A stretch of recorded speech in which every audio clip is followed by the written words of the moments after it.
I got connected with you. We're doing these calls. We're talking about all the CPG stuff, and we're like, why don't we just make this official? So happy to be here, Nate, and excited to have you on board, man. Same. I think it's going to be fun. And Yeah. another excuse for me to yell into the void about what's happening with new Yeah. brands and retail and all this stuff. It's fun. I just, do you feel like when you go into the store, I mean, when did you like enter this world? I Officially feel like I'm here, I'm doing this okay, thing. like officially and Yeah. not like some wishy-washy story. Um Honestly, the start of the pandemic is when Okay. I sort of like fell into this world. I've I've always loved, I think, brands and specifically like snacks and grocery store stuff more, probably more than a normal person when I was younger, but not to the extent of like, hey, doing what I'm doing. But at the start Yeah. of the pandemic, joining an early stage CPG startup, and there was no networking in person, it was all virtual. So just like I sort of fell into it head first really fast. Um, and I would say the start of the pandemic, like literally March 2020 is when this persona started to come out. Love it. Yeah, I mean, I agree. Same, similar in terms of the interest in brands and design and expression of an idea. But the reason I'm asking is, do you feel like when you go into the store now that you're like seeing everything so different, so Yeah, differently? 100%. You're Everything like, from oh, who are they competitors with? Where did they yeah, like? How did they get here? Like, yeah, all the time. And like I think being in Manhattan too sort of skews my perspective a sure, bit because I know that the distribution into the city is a lot different than the distribution into a regular the grocery store suburbs outside of the like me. city. Yeah, Yeah, I mean like shelf space, at least at like Wegmans or Whole Foods or something. I know that a national rollout does not always mean to Manhattan because limited shelf space, and that shelf space is so valuable for these brands that it's like, okay, you might get a national rollout, but national might not mean Manhattan. It might mean right. everywhere else, but not Manhattan. But then like the bodegas have like every new brand you could ever So imagine. There's a wild. bodega just up from me that I walk in and I'm like, okay, this has brands that I know are only in two places. It's Erewhon and this place. And it's not like a fancy bodega. None of these bodegas are fancy. They might have like good lighting, but Hmm. like I see brands in there that I'm like, I didn't even know that they had like, so there's this brand called Real ZZ. It's a date that's stuffed with like peanut butter and chocolate and almond Mm, butter, and they have a couple different sounds awesome. SKUs. That's my They kind of thing. sell individually wrapped Real Z dates in this bodega. I didn't even know they really had that. Do you think it's so super interesting from a sales and marketing perspective from a brand? Is that the is that like a starting point for like you're in a city, you've got people like probably looking for a snack on a commute or like at lunchtime or something, and they just want something fast. That these spots are actually like highly trafficked, easy access. I never thought about that. That's sick. I I think so, and I think about how many there are. I mean, I live in the Upper East Side. There's not as many bodegas as there probably are in other parts of the city, but there's plenty every couple blocks, and they always look. One, they're always like just filled with crap, Mm-hmm. crap in a good way, but they're filled with stuff in it. And yeah, I think you're right. I mean, I think it gets a lot of traffic. I think it gets a lot of people who are very primed for trying something and getting something. Mm-hmm. And even though they have a lot of SKUs, they don't have a lot of space. So it's like easier to sort of quickly browse everything. Like it's not 2 hours of your day. It's like, 2 minutes. Um, and I think it's also like the way products get into those stores, it's not, you're not going through UNFI or KeHE. You might just go up to the guy at the counter and be like, do you own this store? And he's like, yeah. Can I sell a case of this, or can I give you a Right. case and see if it sells, and then I'll bring back more? And they're like, sure, put it over there. So There you interesting. go. Yeah, I think it's a very good channel, especially in New York, and especially around like the snack items in particular, or Mm-hmm. beverages. Probably snacks more because they don't need to be refrigerated. Well, that's what I'm thinking about. Is like the idea of building your audience through this bodega network is actually like, I mean, maybe there's people that will listen to this or maybe not. We don't know if Probably not. anybody's ever going to see this. Um, but that like that's the strategy. It's super interesting because if you could build your customer base, like suddenly that person's like, oh man, that was really good. Now every Tuesday when I'm going to this meeting, I grab this little snack. And then they eventually go online because they're like, I really, and then it's like you build this customer base, and then when you go to Whole Foods or Costco or whatever, you've got this growth that came through bodegas and real and like impulse purchases, which is funny. So Clio, you know, the Yes, little, of yeah. course. So I remember, and I've talked to some people who were on the team who grew that business exponentially. And I was like, I found them at a Wawa, which if you're not in the East Coast, you know I what I'm remember talking finding about. I remember finding Cleo at I Wawa's. was on a I was on like a trip coming back from New York, I think, and it was like late, and I'm just like, I just want something sweet. I was getting gas, and I found Clio, and I was like, this is awesome. And then I went and bought it at the grocery store nearby. Yeah. Like I checked, and I was like, this is so cool. And then I started seeing it everywhere. But I love that like impulse purchase moment where all the competitors aren't there. It's Right. interesting to think about, right? Like if you can get that one placement in the bodega and you're the only option, it's like more willing to try, right? Right. No, I think you're right, and like I think it's also the fun thing about like C. This also like goes for like a C store, like a Wawa as well. I think it Hmm. sort of fits into the bodega scene as more broadly speaking to someone who's not in New York, maybe. Yeah, yeah, of Um, course. but I also I feel like from like a consumer lens, it's very fun to feel like you just discovered something, and then you see it elsewhere, and you're like, oh yeah, I saw that over here, and I tried it, and it was great. Like exactly your story, and I think that is the a customer feels really excited when they feel like they discovered something. I think that's Hmm. why like curated like influencers who curate stuff and be like, hey, like I just found this thing, and like you feel special and more likely to remember that brand as well. But I also think with food and bev, like you need that discovery phase. And sometimes that's online, sometimes that's from a friend, but sometimes that's from just a small retail location that doesn't have a lot of products but has this one, Hmm. and then you notice that it's also in bigger retailers, and then that's actually where the brand makes most of their money. Yeah. It's a good starting point for a lot of brands. It makes me think about when do you feel like the cool factor, Mm. like right before this, we were talking about, you mentioned Warby Parker shutting down their at home try on, which is crazy because they trailblazed that for so many industries. Like it's just crazy to think it was like so novel when when it first came out. Um, Maybe related, maybe a little different here, but when like the cool factor is done so many times from like a brand standpoint that becomes the new normal that you have to kind of stray away from it.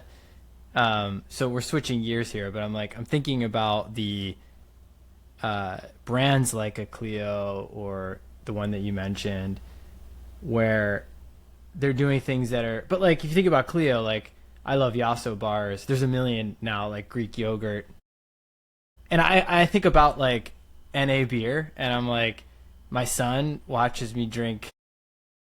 He's 2, but like when he's conscious of it, he's like, oh, I'll drink those like twice a week or something, and I'm like, I just call it beer. I know it's not beer, but I'm like, what will beer be to him? Because NA beer's everywhere now, you know. So I'm like, when does that become? And then you have to now kind of jump to something else. So I'm just like, it's just Ooh. interesting to think about. Yeah. Yeah, the trends and when they become Yeah, sort how of just like the norm. and they're no longer like the cool thing, and they're just the way that, Right. Just the way that we eat, the way that we drink, the way that we yeah. use things. It's hard to tell because like I don't think you're always super conscious of that happening until one day you're like, Mm-hmm. wait a second, wasn't this that? Or like you just see it in your fridge all the time, or you use it all the time, or you say it all the time. It takes like real thought to know when like Mm-hmm. that shift changes, and when something either becomes no longer cool but not uncool and just becomes like a staple. Um Yeah, I don't know. It's How do you think about that in relationship to something like the cool exclusive Pepsi probiotic sodas you those are received and good. I watched you drink? But that's an acknowledgement of like this thing is happening. We're gonna take a brand that like everyone knows and loves that hasn't changed much. I mean, they've launched all kinds of other things, of course, but like we're gonna jump on this and see what happens. Yeah, but I think that's kind of the way you do it. You can do it one through acquisition. They did it through Poppy, but Pepsi is still the stronger brand, and there's still a whole cohort of consumers who are not going to switch to the explicitly new cool thing because it's not speaking to them for whatever Mm-hmm. reason. Maybe it's because they think it's more female leaning, or the health thing doesn't really speak to them, or the flavors, or whatever it is. And taking an existing property, an existing IP, an existing brand that is tried and true, and sort of just layering on top of that. Not a bad strategy to make something that's sort of a staple a little bit cooler again. I think it's done also through like repackaging, both from the visual standpoint, but also the physical actual packaging as well. Like, Sure, yeah. to use Pepsi again, I think. Well, maybe Pepsi's not a good example because it's always like a relevant product. Pepsi and Coke are like never not relevant things, but people started talking about it again when it rebranded. Or Mm-hmm. I got a good one that everybody uses in examples, but like Halo Top. I mean, I think Halo Top was probably doing fine before they rebranded, but then they rebranded and became very cool and zeitgeisty. Yeah. And then, well, they didn't, because people realized it's not great. I mean, it's a I fine. eat it. I I don't eat like it. it personally. I think it's Yeah, because it. Yeah, what do you think? weird. I've Texture. always thought it What's the? tasted weird texture wise. I do not like the texture. And also, one, like, I don't know. If I'm gonna have ice cream, I'm gonna have ice cream. That's. I knew you were gonna say that. It depends on I, how much I'm you're eating ice cream and all those other things. Yeah. I'm very in line most of the time with how the Van Leeuwen guy, he's like said Great. this Yeah, many and they're times. great. This is his soapbox. I like Van Leeuwen. I think there's better ice creams on the market. I like McConnell's. I like there's this new one that I tried that I found at a bodega actually. It's a New See, there you York go. small batch ice cream company. Oh, I don't remember it. Was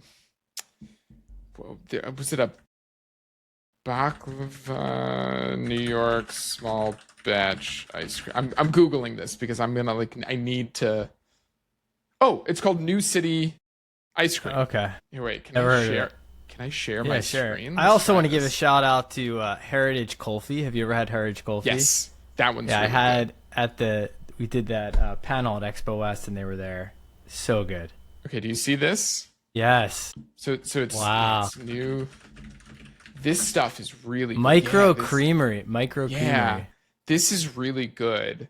Yeah, New York City Micro Creamery. Like I found it at a bodega. I guess they have scoop shops. Um, So cool. let's see. Yeah, chocolate cake. I love a cake batter or cookies and cream, Cook, tiramisu. chocolate chip cookie dough is my go-to. They have vegan ones too. My favorite.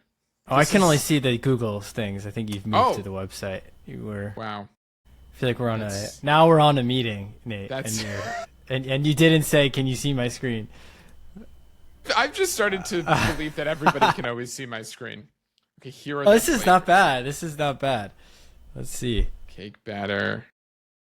The tiramisu is really good. I tried that one. The Dubai chocolate, of course. Why would they not have that?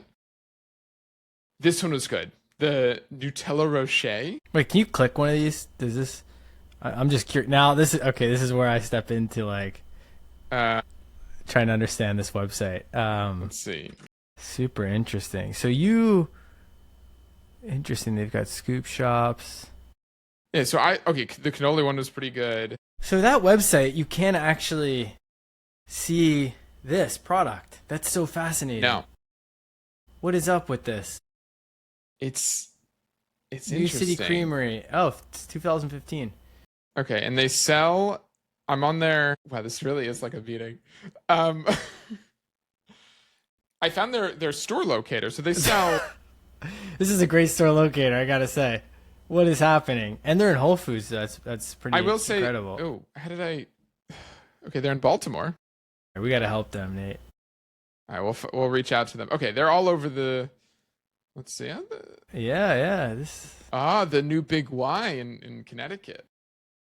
Wow, don't know what that is. I should. Oh, it's in Massachusetts grocery store, but they're in Whole Foods and whatnot. Whoa, Okay. cool, yeah. So I will say last night.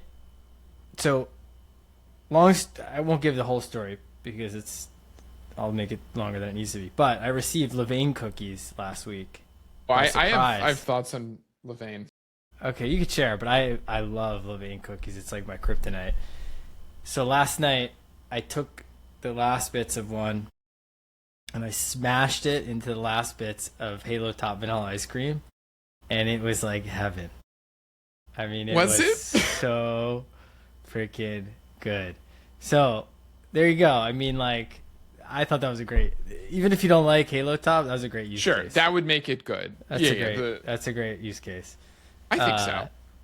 My wife has been making, those little. They have a funny name. Those little ceramic dishes. There's a name for these.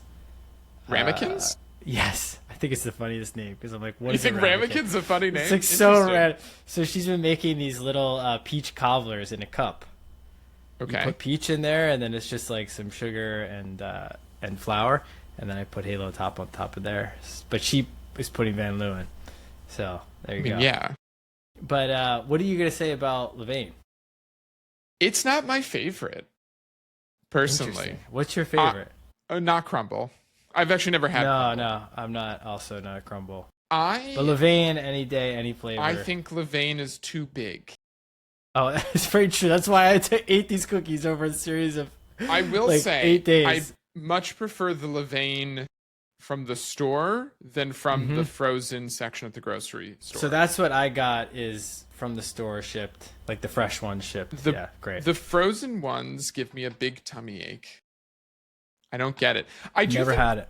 I do think they might have discontinued them or they're not promoting them much anymore. But I do think the like physical retail food service to grocery side of like the sweets market in New York is very interesting because Magnolia Bakery has two different products in the CPG world now. They have banana bread cookies, I think, or they have cookies, banana pudding cookies, which they launched a few years ago, and then just this year or the end of last year they launched frozen banana bread pudding.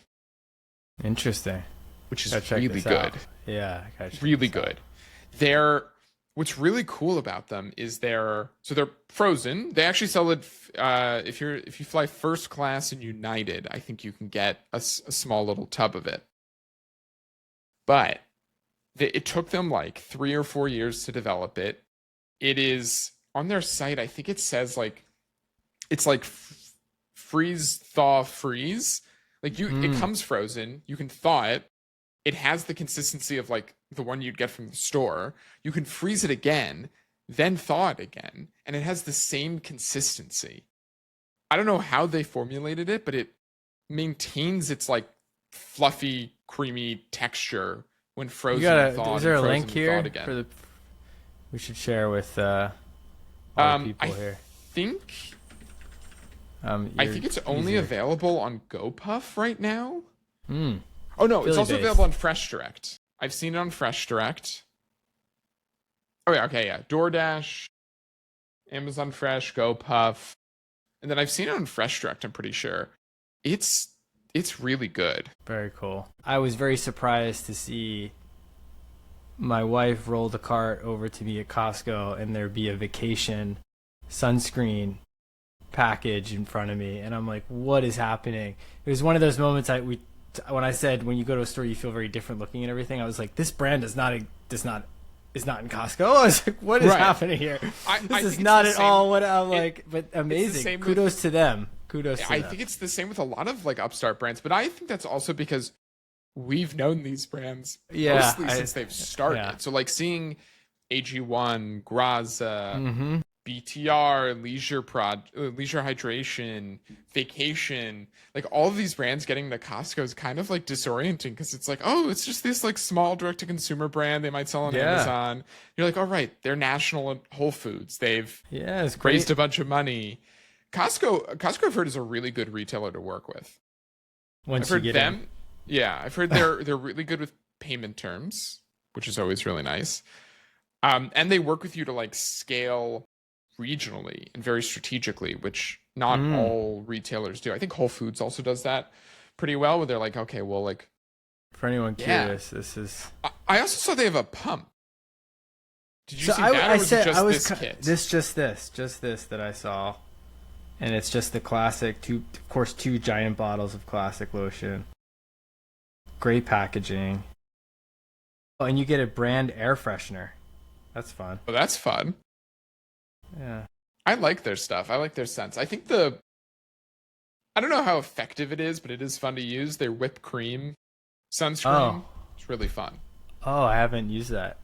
I mean, I'm sure it's effective if it's the same, but No, I'm sure it's I mean, I don't effective know. as a sunscreen, but like, I don't know. I'm like a big spray sunscreen guy, so I'm love like a I would spray. like I the use yeah. I'm a big Dune sunscreen fan. Okay. I gotta look at Dune. I don't know Dune. Not related to Frank Herbert's. It might be actually. I don't know, but it's really good. I use their mug guard. It's my favorite one. Their spray I also like, but I like the spray from Vacation because it smells fun. Yeah, I smells gotta like check that out. it smells like vacation. So, you said AG1, AG1 and we know has there's some headlines. Yeah, you just brought up there's AG1 at Costco. yeah they've been making yeah. a lot of moves lately. Obviously they launched in Costco earlier this year, but they just launched 3 new flavors. So they have their main flavor, which is now pineapple vanilla. I think is like Mm, the original flavor. Apparently, I'm surprised they don't just call it original. They actually have like a flavor name for it.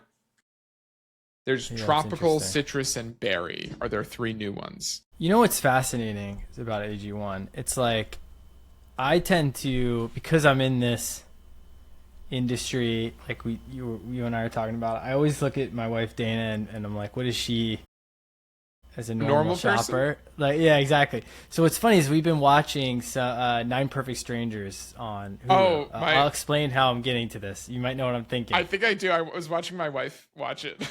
There's some streaming ads every single break that are AG1 all the time. That's where I'm going with this. And it's a funny commercial. It's like this guy at a stand in New York, and he's like trying to make AG1 with tons of ingredients to prove that like he's trying to make a shake with like Yeah. 70 ingredients. So then we were going to Costco, and I don't even think she realizes. She says, "Hey, what do you think about AG1? Should I be like checking out?" And I'm like, "What is happening?" She doesn't even realize these commercials are working. They are working, and you know, connected TV, streaming, this stuff is like huge opportunities for these brands if they're getting the placements in. To me, it's that interesting combo of like getting need to it be on both. the ads in real life, and then you're showing up at the retail locations. She has seen it at Costco, and then it's like, okay, cool, connecting, and then you decide to purchase it or not. So I was like, that's fascinating Yeah. to see, and AG1's becoming like that brand that's, you know, which I'm like, great for them. Like people who aren't eating properly or healthy enough, like it's great that this is, you know, showing up in these places and make it easy, hopefully. Yeah. I'm still my assumption that I want to say a point about connected TV. My assumption is most of the people who are consuming AG1 are actually consuming plenty of healthy and functional food. Sure. But now So that's maybe I becoming should more say open. It's kind of like the Pepsi thing I see is like, how do we? There's a group of people that are aspirational yeah. in that sense that like that will at least open their eyes. Like, why would I need something like this? Like, what is the? But I agree with you. I agree. Yeah, I think the other thing too is, you know, they were direct to consumer for so long, and like you really, for most brands, there's a cap to how many people you can reach direct to consumer, and like as much as it feels like you can reach everybody, it's not really true. There's plenty of people who will never really habitually buy things that way. And like to really reach most consumers, especially with a food and beverage product, it's retail, it's mass market, Yeah. it's the Costco's, it's Walmart, it's Target, it's Amazon, it's where most people are. I think I say this a lot with clients, partners. It's like we call our clients retail first. Mm-hmm. And it's funny because I have the same theory, which is like if you're a CPG brand and you're winning on D2C and that's the only place, like of course that's your main channel. But the end goal is to get into retail with the biggest retailers, and then quickly that'll become your main channel, and that's what you want. That's what these brands are after. It kind of reminds me of like the band that you love that's playing all the local clubs and killing themselves touring. They just want to get signed though. They want to be like touring internationally, right? Like Yeah. they're not grinding to do that their whole lives. People and then everybody hates the goal them. is to make money. Yeah, and then everybody, once they get into Costco or people are like, or certain retailers, they're like, oh, like now they're changed, and it's like, did you want them to be successful or not? Because like otherwise they're just gonna fail, which so many every day are failing, Right? Like all the time. Oh my Great God. products too, like great products, but it doesn't matter if you can't get the distribution. Yeah. And there's It's nothing not- wrong with like trying to just be like a regional or local or sort of niche brand, but you have to like not everybody wants that and doesn't build. Well, I around think, and that. that's part of your right. Exactly, that has to be part of your story. I have a friend who actually is God bless him. He's starting like a meal delivery service, and it's just local. And I have to catch up with him because I'm like you just said, that could be a great business if you make that the vision and mission. It's like this local thing that you're making an impact. If you're going to strive to be up there with the many international or national ones, yeah, that's a big. it's a different game. That's a big game that you gotta 100%. You have to, yeah, and also Yeah. like the economics of most CPG, like it really only works at a sizable scale. Yeah. Otherwise, it's pain. Yeah. I love working with these brands. I love meeting the founders of some of my favorite products, but I do not envy them. I don't know why anybody Look, would do this. every business is hard, but I'm just like, this is tough, man. This is tough. But this has been fun. Look at that. Yeah. 30 minutes in. Crazy. So I'll see you in a couple weeks. Crazy. Well, actually, no, not a couple weeks. Where are we going? Wait. It's in a week. A week. What? I was talking to Jenna. Did you today. get your tickets yet, by the way? Yeah. Are you good? I'm flying there Tuesday. Good. Fly out Friday evening. Cool. But I literally thought we had an extra week. Yeah. But I'm realizing As that clearly this I is just the did. extra week right now. Yes. I've got my son's birthday extravaganzas here this weekend, and then Beautiful. we're going to Sesame Place on Monday. That's fun. I drove by there then the other day. Oh, there you go. I went And then I we're went off to to- I went to Philly the Oh other day. yeah, there you go. Elkins Nice. Park. Oh, I went to Tyler School of Art. It was in Elkins Park for years. I was the last class to be at that location until going to Philly. Nice. But anyway, yeah, we'll be at Newtopia now in Denver. Yes, we will. Looking forward to it with all of these brands that we just spoke about. Not the ones that we spoke about, but brands like the ones we spoke about. And then we've got this event with Naturally New York. Super excited about that on the 21st. Yes. So that should be fun. A little golf party is what we're calling it here. So it should be good. Looking forward to seeing you in person. Yeah, it'll be fun. Maybe do a little of this on the floor. Oof. You know, Hell yeah. Let's do it. Live stream. live stream. Live All stream right, cool. to TikTok and Instagram. Yeah, well, this was fun, man. I'm looking forward to getting this going. We'll make it more official as it becomes more official, but it's a good start.